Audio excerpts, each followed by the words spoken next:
کی۔ اعوذ باللہ من الشیطان اللعین الرجیم، بسم اللہ الرحمن الرحیم، الحمدللہ رب العالمین والصلاة والسلام علی خیر خلقہ محمد وآلہ الطیبین الطاہرین، اما بعد، قال اللہ الحکیم بسم اللہ الرحمن الرحیم، لا ترکنوا الی الذین ظلموا فتمسکم النار۔ درود بھیجئے محمد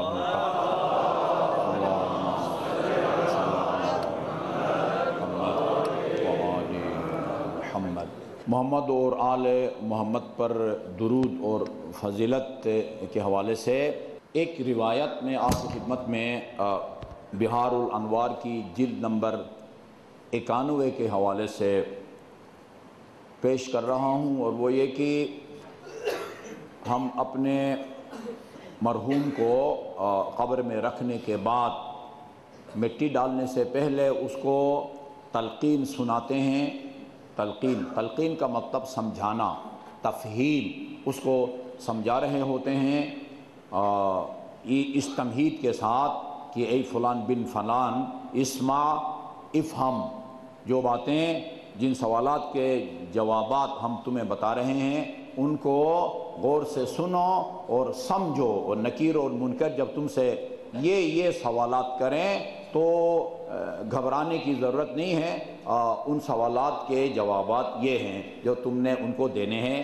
وہ رب کے بارے میں، کتاب کے بارے میں، قبلہ کے بارے میں، دین کے بارے میں اور نبی کے بارے میں، ائمہ معصومین کے بارے میں اس کو بتانے کے بعد یہ بھی اس کو بتاتے ہیں کہ جنت حق ہے، دوزخ بھی حق ہے، روز قیامت تطایر الکتب حق، منکر اور نقیر کا قبر میں آ کے عقائد کے بارے میں سوال کرنا یہ بھی برحق ہے۔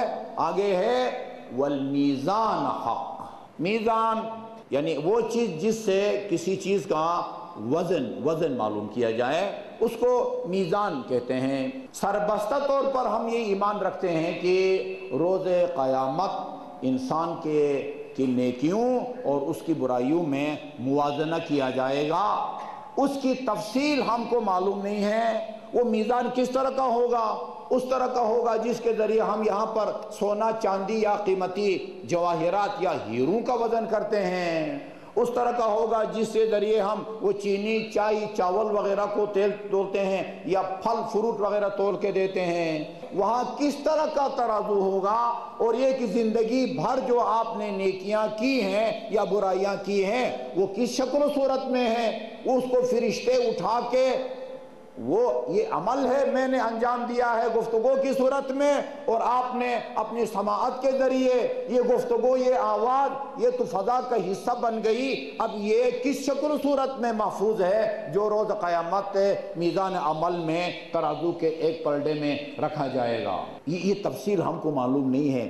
اتنا سربستہ طور پر ہمارا ایمان ہے کہ روز قیامت ہماری نیکیوں اور برائیوں کا موازنہ ہوگا اور اس کے مطابق انسان کا انجام ہوگا۔ رسول اکرم صلی اللہ علیہ وآلہ وسلم کے سامنے اللہم صلی اللہ محمد وآل محمد ایک بندے کے اعمال، نیکیاں اور برائیاں تولی جائیں گی۔ ہمیں سمجھانے کے لیے روایات میں یہی کہا گیا ہے کہ ترازو کے ایک پلڑے میں اس کی برائیاں رکھی جائیں گی اور دوسرے پلڑے میں اس کی نیکیاں۔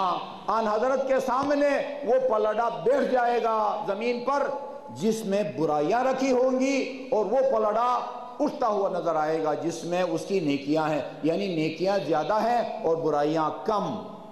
اس بندے نے زندگی میں جتنی دفعہ محمد اور آل محمد پر درود بھیجا ہوگا وہ آن حضرت کے پاس محفوظ ہوگا۔ اس میں سے چند ایک درود جب آپ اس سے پلڑے میں رکھیں گے جس میں نیکیاں رکھی گئیں گے، وہ جھکتا ہوا نظر آئے گا اور وہ پلڑا اٹھتا ہوا نظر آئے گا جس میں برائیاں ہوں گی۔